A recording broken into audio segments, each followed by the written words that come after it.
Important question की series में हम आ गए हैं 12th स्टैंडर्ड के एक नए क्वेश्चन के साथ। और ये क्वेश्चन जो है अ, बेहद ही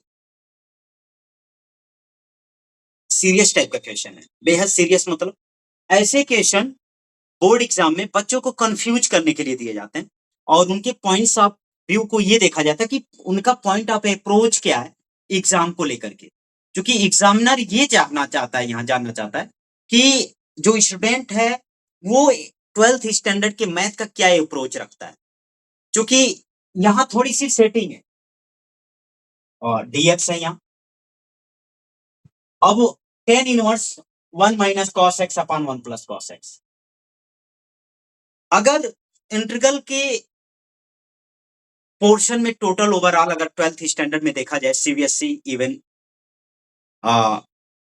आप यूपी बोर्ड के 12th स्टैंडर्ड में देख लें, आईसीएसई बोर्ड में देखें, एनआईएस बोर्ड में देखें या अदर स्टेट्स के, जैसे हम यहाँ महाराष्ट्र स्टेट्स को भी लेते हैं ऑनलाइन क्लासेस, तो अगर आप देखेंगे हमें लगभग 4 से 5 स्टेट्स के स्टैंडर्ड जो मैथ का स्टैंडर्ड है उसमें जो लिया गया है क्वेश्चंस, ये क्वेश्चंस मेनी टाइम्स एग्जामिनर ने लिया है।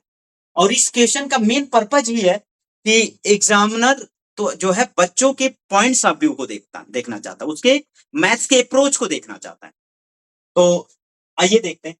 और एक चीज याद है, इस क्वेश्चन में हाफ एंगल का फार्मूले का बहुत यूज है और इवन इंटीग्रल की ओवरऑल पोर्शन में हाफ एंगल जैसे sin 2x cos 2x का जो हाफ एंगल का फार्मूला उसका बहुत ज्यादा यूज है। आते हैं हम एक बार इस क्वेश्चन को देखते हैं। Let I equal to integral of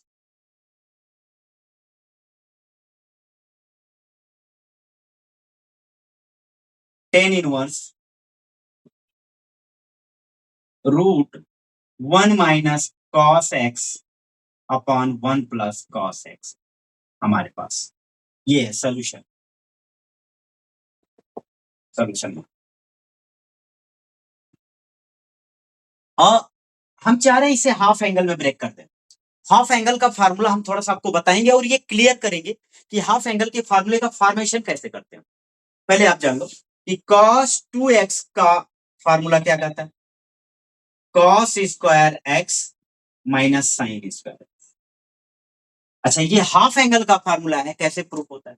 क्योंकि यहाँ 2x था, इसका हाफ x हो गया, इसका भी हाफ, इसके हाफ ऑफ x और x आ गया।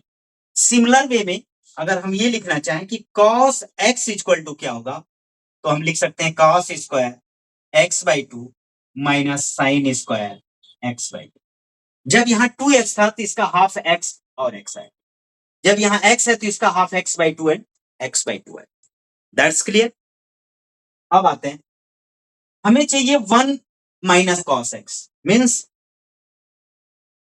और 1 प्लस कॉस एक्स दोनों चाहिए। तो एक बार इस कॉस को साइन में ब्रेक कर दो तो ये हो जाएगा कॉस को 1 minus sign square x by 2।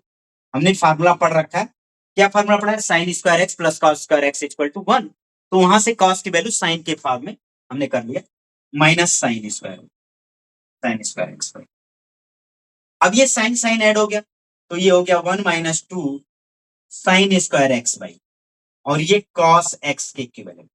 Cos को उधर ट्रांसपोज कर दो चूंकि 1 माइनस कॉस लाना है, और साइन को इधर ट्रांसपोज कर दो तो 2 sign square x by 2 equivalent हो गया 1 माइनस कॉस एक्स के।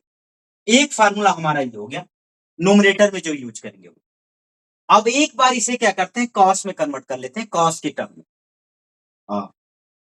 एंड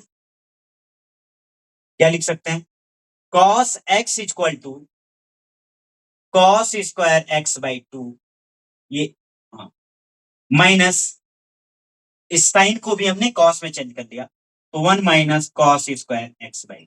सेम फार्मूले से जैसे हमने पढ़ा sine square theta plus cos square theta, तो कॉस थीटा की वैल्यू साइन के फॉर्मेट में, जैसे एक बार देखो ये होता है कि sine square theta plus cos square theta equal to 1 है, तो हमें साइन का वैल्यू कॉस के फॉर्मेट में चाहिए, तो हम sine square theta equal to लिख सकते हैं 1 माइनस कॉस स्क्वायर। यही साइन कॉस के, और देखो साइन के प्लेस पे यही लिखा है, इस वाले साइन के प्लेस पे यही। और अगर यही कॉस की वैल्यू चाहे तो ये हो जाएगा 1 माइनस साइन स्क्वायर थीटा, जो कि यहां हमने यूज किया कॉस के प्लेस पे ये वाली। यूज किए ना? वो चीज है बस। आइए सॉल्यूशन की तरफ आते हैं।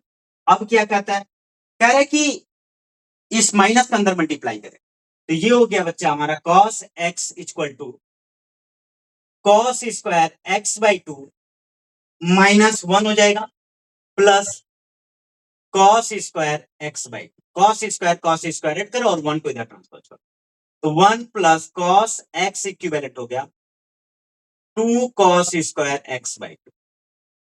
1 प्लस cos x इक्वल हो गया 2 cos square x by to. अब इसके ये न्यूमरेटर में यूज करेंगे। अब हम इन सब का यूज करके प्रॉब्लम को सॉल्व करने की कोशिश करते हैं। चलो देखेंगे, बाई यूजिंग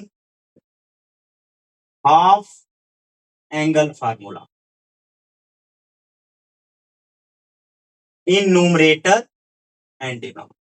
अच्छा, हम ऐसा लिखवा क्यों रहे, क्योंकि जब भी आप इस क्वेश्चन को रिवाइज करें तो क्या स्टेप यहां लिया गया है उसका आपको रिकॉल हो जाए, इसलिए ऐसा किया जाए। अच्छा, जरूरी नहीं है कि हम इतना फॉर्मेशन करें, हम डायरेक्ट अप्रोच करके इसे लिख सकते हैं, ये भी और ये। लेकिन अगर हम ये फॉर्मेशन करते हैं तो जैसे हमने कहा, ये क्वेश्चन में एग्जामिनर ये जानना चाहता है कि स्टूडेंट का इस क्वेश्चन को लेकर के अप्रोच क्या है, तो इससे अप्रोच दिखेगा और आपका जो सोल्यूशन होगा सबसे डिफरेंट होगा और आप आई होप एक गुड मार्क स्कोर करने में सक्सेस होंगे। आइए देखते हैं। तो ये हो गया 10 इनवर्स। अच्छा, ऐसा किया भी क्यों जा रहा है, हम चाह रहे हैं कि 10 के अंदर रूट के अंदर 10x का फॉर्मेशन आ जाए। देखो 1 माइनस कॉस एक्स के प्लस पे यूज क्या कर रहे हैं, 1 माइनस कॉस एक्स के प्लस पे 2 sign square x, 2 sign square x by two upon 2 cos square x by, यहाँ dx है। 2 से 2 कैंसिल हुआ और sine x by cos x को क्या लिख सकते हैं रूट में, टेन स्क्वायर एक्स बाई, और यहाँ क्या है, टेन इनवर्स है आपका इंटीग्रल इसका dx। एक चीज है, हम यहाँ फार्मूला क्या यूज किए, sine x upon cos x को हमने लिखा है 10 x by two upon x by two को 10 एक्स बाई, ये वाला फार्मूला हमने यूज किया, ये हमने पढ़ा होगा 10th स्टैंडर्ड में, 9th 10th। अच्छा, ट्रिग्नोमेट्री थाईलैंड के और खाड़ी देशों में ना पहले ही पढ़ा दिया जाता है, 8 से ही स्टार्ट हो जाती है। आइए देखते हैं, ये हो गया 10 इनवर्स।